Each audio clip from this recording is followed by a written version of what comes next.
Could you tell us when you first heard about the peace encampment? Yes, I believe it was spring of '83. Spring, summer, whenever it first began. That's when I first heard of the peace encampment. And I thought, this is wonderful, because I had come from a long line since there was war. My family was always involved with the military. I've been the granddaughter, daughter, wife of a military man, and the mother of the military. But I've always been protesting against the military. And even though my father was an officer in the military, he still was sort of supportive that I was kind of going against the norm, which was wonderful, and even my husband was. So when the peace encampment became, I was very interested in getting involved with that. At the time, I'd had knee and back surgery, so I thought, well, I'm still going. That's how we heard of that. And I knew it was a cause, and I really was very interested in this, as my former husband was involved with nuclear weapons, such as the Pershing missiles and cruise missiles. And so I had lived in Europe twice, and when they were showing yesterday on the film the clips of I knew exactly what that was, because we used to have to go, and as a military wife, I had to go and be involved in power demonstrations in Europe. And this is when the military would put on its grand show for the day and bring out the best. And yeah, so I knew all about this from that perspective. And that was also during the height of Vietnam.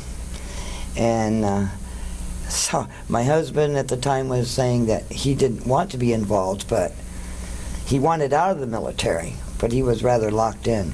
And which I also think was ironic, because he gotten out of the military in the fall of '79, and we had come east again. And 4 years later, on my son's 10th birthday, I went over the fence. And that was my son's 10th birthday gift from me. And the next day, my husband had called me and said, Louise, the Star Gazette in Elmira had called me. I just wondered what you did yesterday. I said, well, Don, I went over the fence. He goes, good for you, damn it. And so, yes, and what else could I tell them? Tell them how they found out that it was... Oh, and I'd been so brainwashed when they asked me, when they had taken me into the depot and were arresting me, of course, my Social Security number. I could not remember it. I could only remember Don's, because for how many years I'd only given his. So I thought, well, he's a really good sport. I gave his. And that's why they called Don. And that's how they contacted Don, because I had given his Social Security number with them. Yes.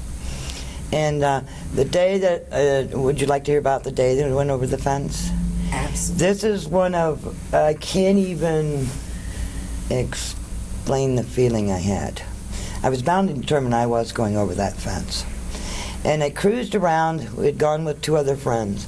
We had cruised around the depot, and I saw this group of people, and I said, oh, I believe that's the people I want to be with. I just had this feeling. And they go, I said, what group are you? And they go, we're a group of parents from Trumansburg for the world's children. I said, oh, I'm out here.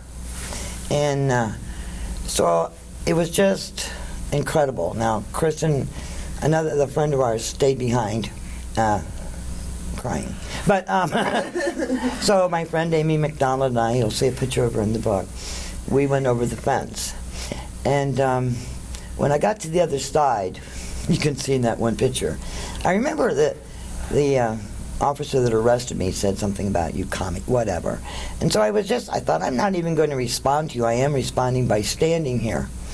And so he cuffed me, and he was very, kind of angry about that. So somehow I managed to break the cuffs, and I went, oh. So I just kind of went, yeah, I looked around, yay, good for us. And now he's really ticked.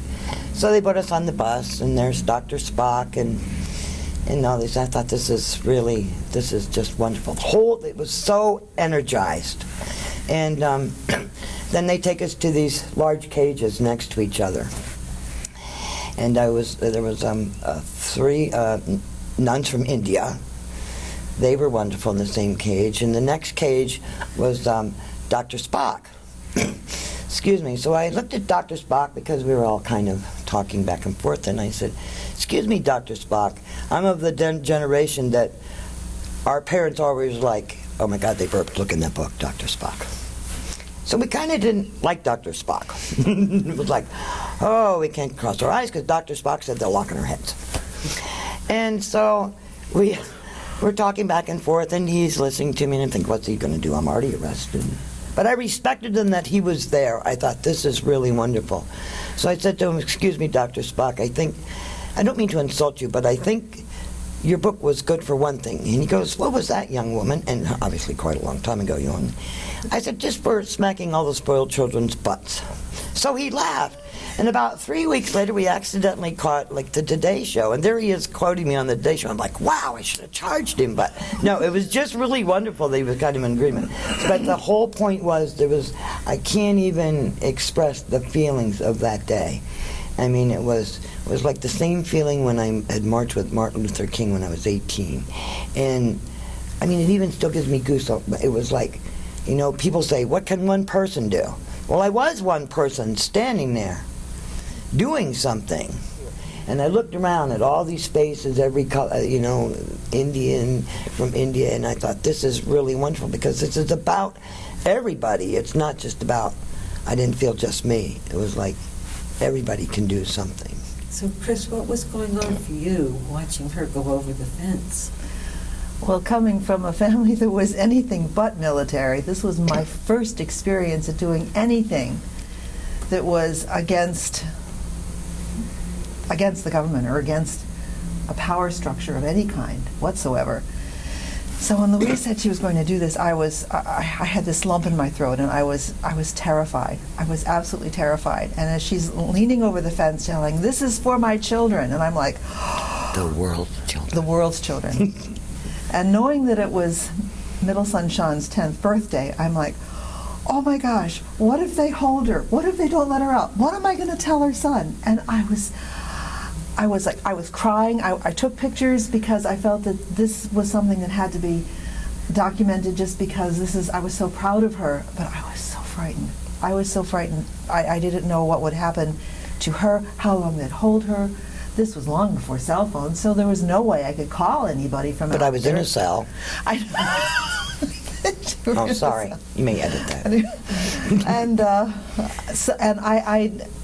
was a teacher, and I was thinking, okay, this was on a school day too. How did I do Monday. Yeah, I don't know quite how I did that. I can't find you now. You're I know, 65 but I think I and a must half. have taken a sick day or a personal day or something. So I was You took afraid a of prison day. what to go took a prison day. So I didn't know what repercussions that would have on my job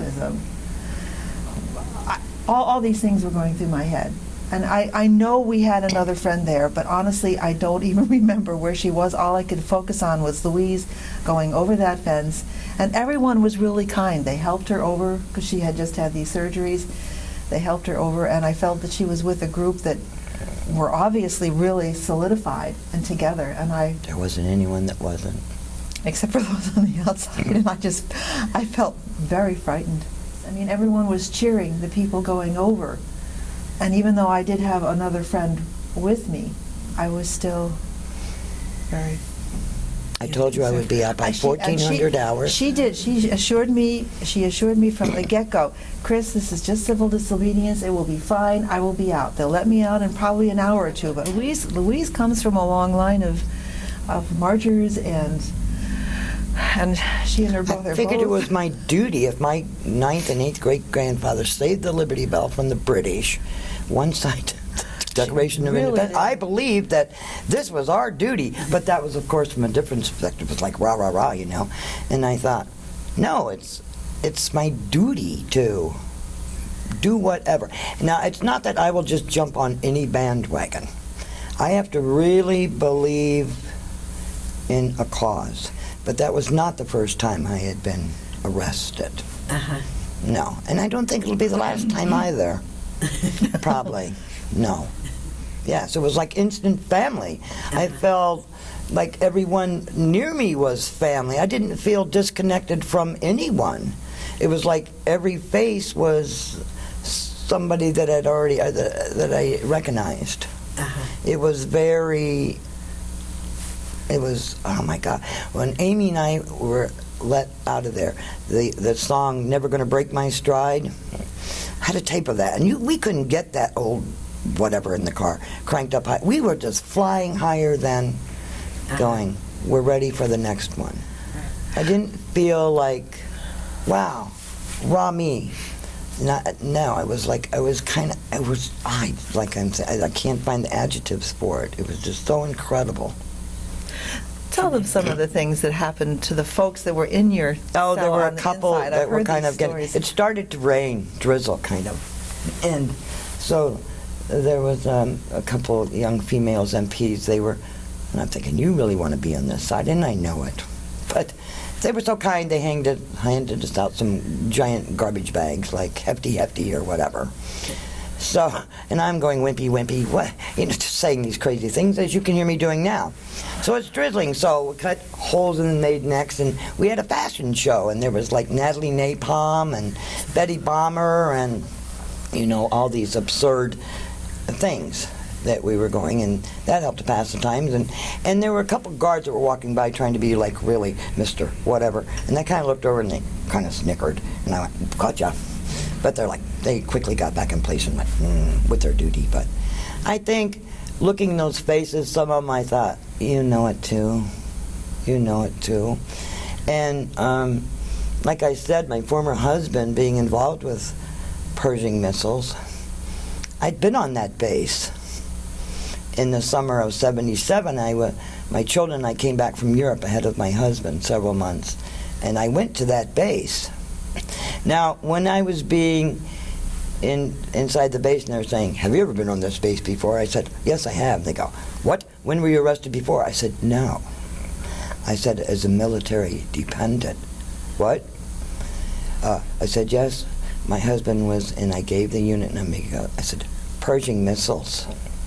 And he goes, well, sign this paper.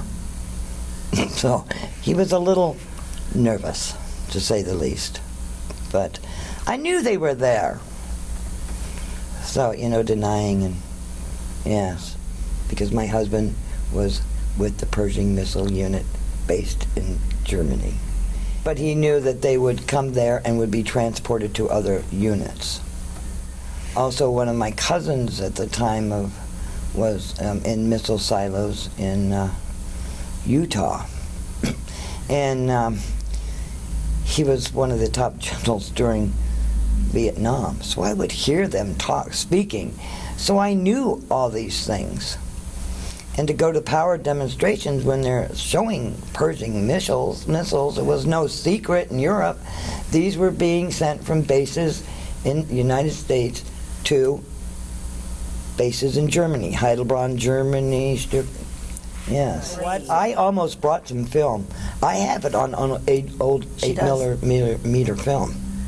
What would that look like? Well, we were in Heidelberg, Germany, and on the base was very large. So they would have a wooded section that was for these power demonstrations. And what would happen was the German public would also be welcome to come to these power demonstrations. It'd be a big deal, like military having an open house. And they would come onto the base, and they would hold power demonstrations. There would be helicopters flying over above with men repelling out of them, down with full gear on. They would show you how that operation would. I should have brought the film. If you'd like, I'll get it to you. Then there would be down below. They'd be like the men that were. There were tiny, small, literally small little boxes, like about this area. A little box that we would sit on the back of the missile launchers, on the back of a large truck. Now this is where the people in charge of launching the missiles sat ready with the computers 24/7 to launch the missiles, the Pershing missiles. Nickname, baby burners. What does that say?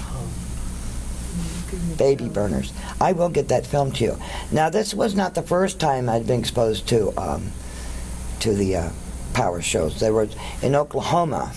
They would put on power demonstrations several times a year, and you would set out in this gigantic field. Well, Oklahoma is one gigantic field, kind of, and they would. There would be daytime power demonstrations where they would blow things up. Then there would be nighttime power demonstrations. Once again, all the public was welcome to come, and they would show you tracers. Now, tracers are before the live ammo shot. They will fire off. It like glows in the dark ammo. It's so quick. Your heart can't beat that fast. And a tracer shows where, if I want to hit that vehicle over there, it's going to show where that vehicle is before the missile. And that's for close range, like cruise missiles type things. And they'd blow up vehicles, and everyone would cheer. And yes. So when you were in Germany, they had brought out the Pershing. They bring out the actual launcher? They had the launcher, and you'd see them, but of course they didn't shoot them, thank God. I thought, what's next? They're going to shoot the baby burner to wherever. Oh yeah, you would actually go, and you'd see everyone, touching the missiles so lovingly. And the Germans would be up there, das ganz groß, or whatever. And I'm thinking, gross means large in German, but to me, gross meant, that is gross. But, oh yeah, you'd be right there touching it. Yes. But they were supposedly, those missiles were defused, but I really wonder if they were. Oh yes, the show of power. And the tanks would roll through, and they would show you how that maneuvered. And my husband was in the military, but he knew I was always kind of against this thing. And earlier, I was wearing a POW bracelet, and my husband was still in the military. And it was very ironic because we all had them, but he wasn't allowed to wear them when he was in uniform. And I'm thinking, it's going on now. But I'd been arrested when I was 18 for civil disobedience, and like at the Poor People's March when blacks would gather in D.C. My family were living in the D.C. area at the time. So now I thought, well, this is wrong. So yes, but I'd been part of course, marching against Vietnam on the mall, and absolutely, but never getting arrested, and no. But I think it's very ironic, and my father, as I told you, was an officer in the Air Force, and had gone through the Second World War and then the Korean War. When Vietnam came about, they offered him a general's star, and he said, "This is the wrong war." And he wanted that star on his shoulder, I think, since he had been a young lieutenant during the Second World War, and he turned that star down. He said it was a wrong war. Yes, this came as a great shock. So my brother, who was 7 years younger than myself, he started protesting when he was 7 against her grandmother down with zucchini, but he was protesting against Vietnam on the Washington Mall, and he took a turn and he worked the first aid station. Now tear gas hit, and all these people are scattering, there's tear gas. One couple he took care of were my parents, and he goes, "Mom, Dad?" And my father had only been retired maybe 6 months by then from the Air Force. I had been warned once in Germany, and that was for protesting against the commissary. And they said, I'm like, this can be detrimental. And I'm like, well, I don't intend on earning another rank. And then I got to know the commander and his wife, which you're not supposed to do.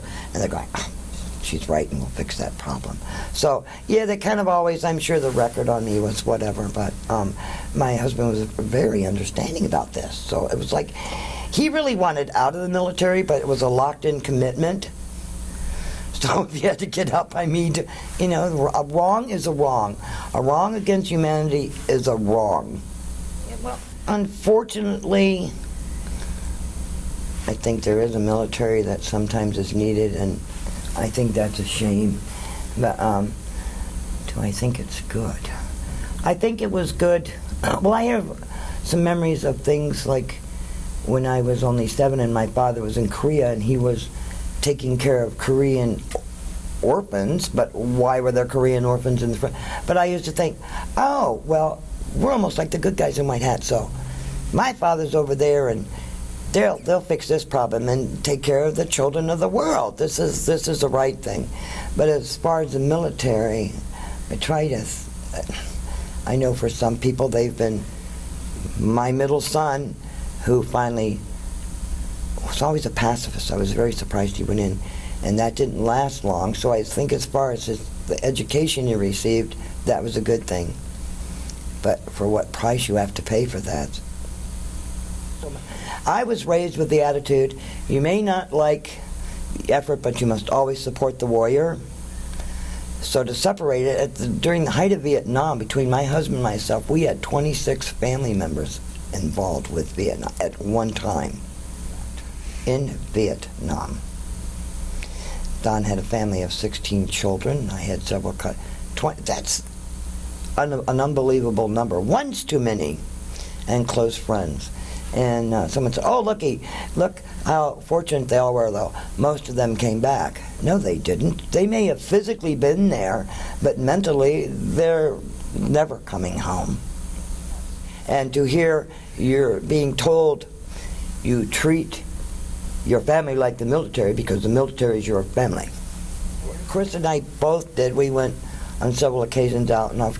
But at the time, then I had to have these 2 surgeries, so I wanted to go so bad. But we would visit off and on. But I truly thought it was wonderful. But this is another thing that we were speaking about this on the way. Even though my father was this way, taught me to curtsy, how to have tea at the White House, at the same time, how to hit a bat and don't throw like a girl, and to have my own mind, so I'm thinking, women are strong. And that's good, Calamity Jane and Annie Oakley, but now you need to curtsy because we're going to Vienna to do the waltz. And so it was very, so when someone was saying I was surprised a woman was a carpenter, he's like, take that saw and do this. I'm like 6 years, okay, do this. He told me I could do anything I wanted. So I never thought, well, women can do anything they want to do. It always surprised me when they said, oh, we can't do this, we're a girl. I'm like, what? What's my ball? I'm going home then. So, yeah, I thought it was great to see, and what I really thought was seeing the younger faces and how free they seemed. That was a marvelous thing to see. They were so free. You could feel their freedom. We are here, we can do anything. We're strong. Yes. We're strong. It was wonderful, and I'm thinking, wow, there are other people that feel this way again, because I'm living in upstate New York and Alpine, and whoever heard of that, and oh, there they are again. No, take me to my people. So, yeah, it was wonderful. Did I want to be involved more? Absolutely. And we also had the children too at the time. I would have taken the children. Between us, there were 6 children. Let's see. 16, 15, 14, 12, 9, 7. Is that all of them? Yep. Yes. And I had them on purpose. I think you should know that. No. As did I. As did I. Yes, because I adopted Nikki Jo when she was 14. The young woman that was here last night is... I have had many children. daughter. I have given birth to 3, so some children have been born in my heart and some under it. Sometimes because I wanted to include my son in these wonderful men we knew, and I knew that, I'm like, oh, yeah, that kind of... And I was a new lesbian, so we didn't know all the rules. We didn't even have uniforms yet, did we? No, I'm sorry. And we've been back, and we have driven by there not for quite a while and going, Actually, we drove by just a couple of years ago looking for the white deer with the granddaughter. Yes, right. The granddaughter. This was in the, yes. She hadn't moved to Oregon yet. This was it was her. She was going on 5. It was my birthday. It was your birthday? It was my birthday, February, and the sun was out, remember? Yes. So And it was we decided to take beautiful day. Christine to to go around the depot. To look for white deer and also kind of check to see what was happening. Beautiful day. And February 19th, 5 years ago. What year is this? So that'd be 2003. I was taking pictures of the white deer. And we were told by a guard. He came out of nowhere. Out All of of a nowhere. sudden, this military, without the insignia vehicle, pulled up. We're confiscating that camera. And I said, I'm taking pictures of the white deer. That's all for the granddaughter. Yes. Because this is kind of a phenomenon, the white deer. Yes. And the white other creatures that are there, but the white deer Yes, especially. the rabbits and foxes. Rabbits and foxes. But they were like very upset. And so I had to really assure them that this was I thought, oh my God, they're gonna totally take for the the camera. granddaughter and for the... They would give me that camera inside the base. Inside the But he base. was So ready I to was at the fence he was going to taking pictures. He just came out of like nowhere. Like whoa. And was going to open the gate and have Chris hand me that camera. Yeah, it would be the truck gate. Yes, the truck gate. Yeah. It was on the lakeside because we had... Yeah. And we were having a good time because there was a bit of snow on the ground. The roads were clear, but the deer were literally having like a parade. They were like in a row, in a line, just kind of going down along the fence line. In a line. But there are white deer there, there are white foxes. And the first time I was taken to Romulus was the summer I was 17. I came to visit someone I knew in Watkins Glen, and that's the first thing, you got to go to Romulus to see the white deer. And I'm like, they're just getting revenge because I'm always BSing them. And I'm thinking, wow, Clorox does work. I thought that's very unusual. And also, I had the same friend that I'd gone with for several years. When he and his wife married, they lived, you could spit to their house. It literally was back up on the backside of that base. And they had a child that lived for 3 days. It was very deformed. And they always said it was due to that. And his wife had worked in the base area. And those weren't the only stories. And the friends they had about these deformed children. And that baby is buried right there in Romulus up against that. And stories they told also. So the white deer, that's not someone said, oh, that's a freak of nature. No, it's not a freak of nature. I do not believe that is a freak of nature. I would stake anything on that. No. Why are there only white deer there?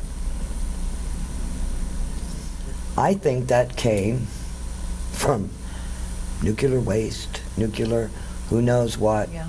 It's not an albino situation. No, because someone said, oh, they're albino. No, they're not albino. Why are they only in that area? They're not allowed to leave, they have secrets. What they say, the buck stops here? No, I'm sorry. I don't know. You wanted to go over to the fence finally, didn't you? I don't know, because I felt that the strength and the unity that women had there, that felt there, and I was kind of hoping that it was still there, that some people were still there and there was still some kind of a, I don't know, a unit. or It's like a group. piece of us was left there. Yeah. Oh, P-E-A-C-E. For you who can spell correctly. Did you It was gone. It was gone. There was no. There was a house there. It was just It was obviously just abandoned, yeah, and everything was abandoned. wanted to get out and mow or whatever, weed whack and say, come back. But thank God Romulus is gone. Well, Romulus isn't gone. The camp is gone. You know what I mean? Yes, I know what you call it. I absolutely believe that. I absolutely believe that. And even, someone asked, well, what's that going to do? I said, you never know. I said, maybe it's a catalyst for other things. I don't have to know the end result always. It's part of the chain. But yeah, yes, I do believe that. They didn't want the annoyance of everyone being there. And as your film pointed out last night, how'd those women go paint that water tower? So would have been there. That was better than the one I painted. So, Yeah. absolutely. So it's true. Military intelligence is a contradiction in terms. How did they get into this top secret base? Even using in 1977, I had to take my son there to have his stitches removed. I had to show so much identification and go through this. You'd think that. And here, they went and painted that tower. We have taken a ride. We have gone through and saw the old quarters on the base. Yeah. Just drove right in there. I'm like, oh, look at the officers' quarters. Look at this. Because now that's all open. But you had the feeling somewhere, somebody's still keeping an eye on you. Just had that feeling. And I'm not a paranoid person, Uh-huh. but I didn't understand why we could drive in that area, but not allowed to take a picture of the white deer on the other side. Exactly. Maybe it was where we were. Maybe there was something. Along the fence? Yeah, maybe there was something beyond the fear, the deer that we weren't even aware of that was causing the commotion. I have no idea. I don't know where I have he no came idea. from either. No idea. Like, boom! It was like, whoa, hello. Because I don't know whether either one of you know what missile silos are, but they don't store grain. But missile silos are very deep within the earth. So missile silos are like kind of, we got to get out of here, so whatever you dump goes into the empty missile silos. Truthful. That's really They pretty scary. really did. I told you these things. Yes. Well, it was kind of advantage that my father's friends drank a lot because I heard a lot of things I shouldn't have heard. Oh, sorry. But But you remember all these things. That's the phenomenon. Yes, it was an interesting. Yes, I would do it again in a heartbeat. Horrible. Absolutely horrible. When Desert Storm came about, my father had only died a year earlier. And they had the march on Washington. One of the marches on Washington. Chris and I, my son, youngest son, and my mother, and of course my brother, that's a given, walked the streets of Washington.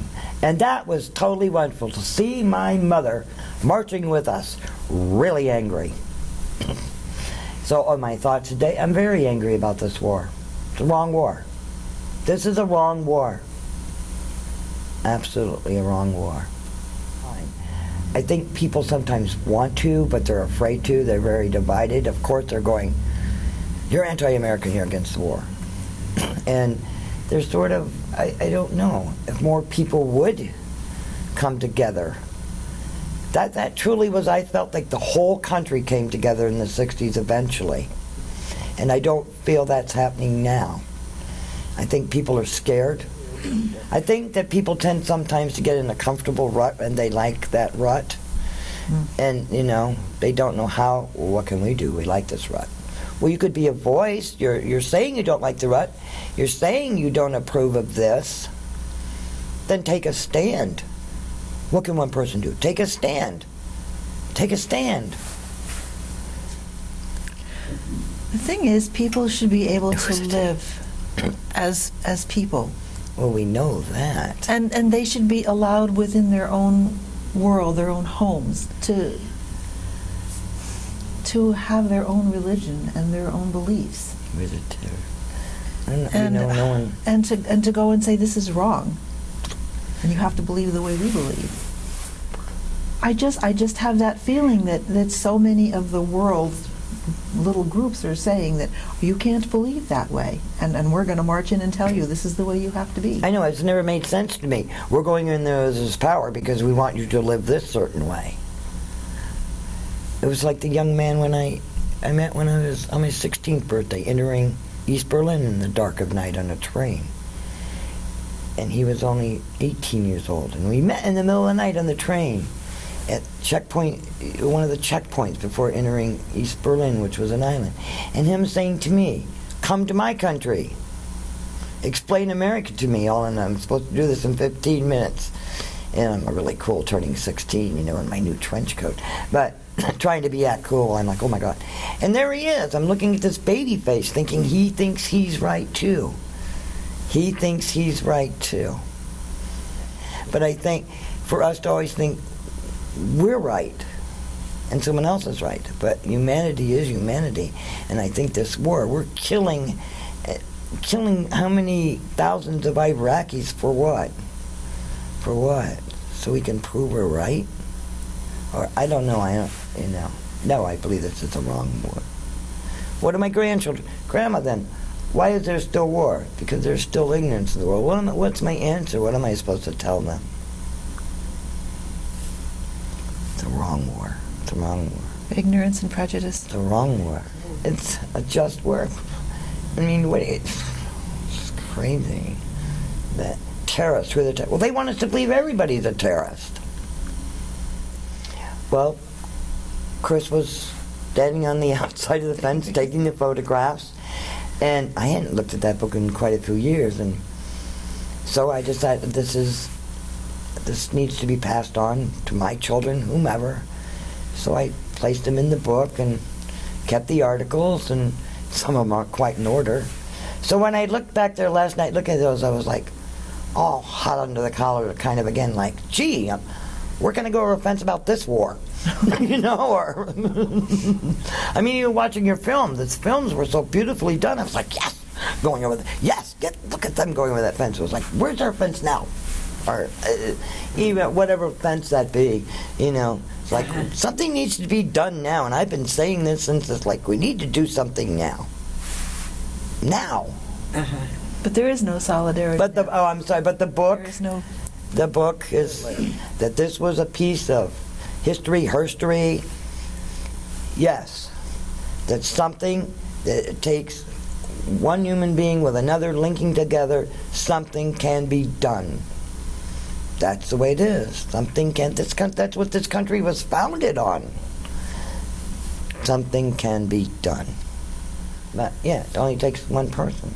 Like takes you one saying, person. what can I do? And I was on you about the AIDS campaign. Oh yeah. But yeah, only takes one person. Look, you're still here. You're still doing it. It's still going on. it's happening. Unfortunately, I'm afraid this is the way it's always going to be. That's sad to say, but you're always going to have a job, a calling. You're always going to be out there Saying there's a wrong that needs to be. bearing your soul. Yes, it is. My granddaughter had said she wanted to spend the night last night.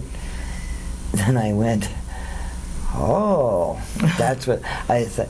Now, Stacy, you want to, that really Clinched made, it. that evens like, Really clinched it. yes. We definitely have to This come is for Stacy. This is Another generation. absolutely. Yes, well, on the way here, she was like, for days I've heard, I'm getting arrested with Grandma, she tells her mother. We're going to get arrested. Now we get out of the car, and these people are marching about These little children. Tibet. They're marching. She goes, Grandma, there's protesters now. I said, there are. Am I going to get arrested now? I said, stay with Grandma, Chris, it's fine. You'll be fine. Are you going to get arrested now? I said, no, we're not going to get arrested, we're going. So I think she just turned 13 in February. She's thinking about a whole lot of things. A whole lot.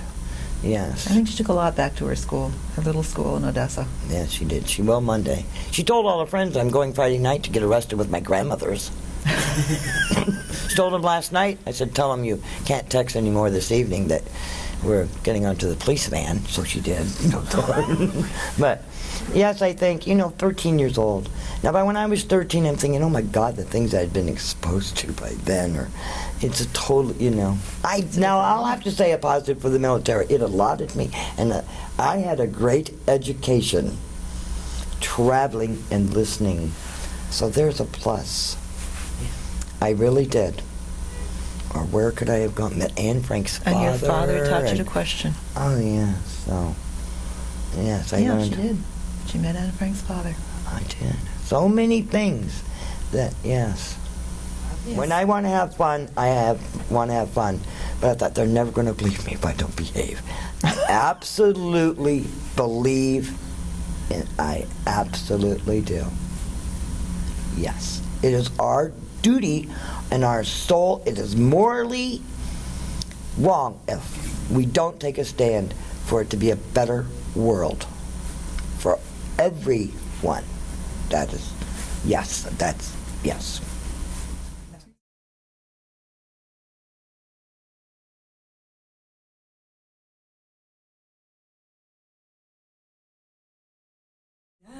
Is it all right that I wrote Bambi, Child of Jane Doe? Oh, God. Yes, good morning. I'm Louise Cummings. Today's April 5th, 2008. And we are in the secret annex in Ithaca, New York, the Unitarian Church. And I'm Chris Huston. and it's still April 5th, 2000. Do I have to repeat all that? I don't No, know. you don't need to. You got it They're once. going to be editing a lot, poor women. Yes, well, that's why they give us an hour. That way they can chuck it down to maybe 5 good minutes. You're not behaving today. I'll be. All right, sorry. Go ahead. Um, Then I thought you'd have a fence that I have to go over again, and I'm thinking, God, I just turned 63. You'll really have to help me. Fence with an elevator. Yeah, thank you. Thank you. Cane and disabled. Told you it would go fast. That was an hour? Yes. Oh, More I than said, an hour. what am I going to say for an hour, Chris? I How told am I you, going to I said, behave Louise, for you're an not- hour? Louise, there is How am no- I going to behave for an hour? I know.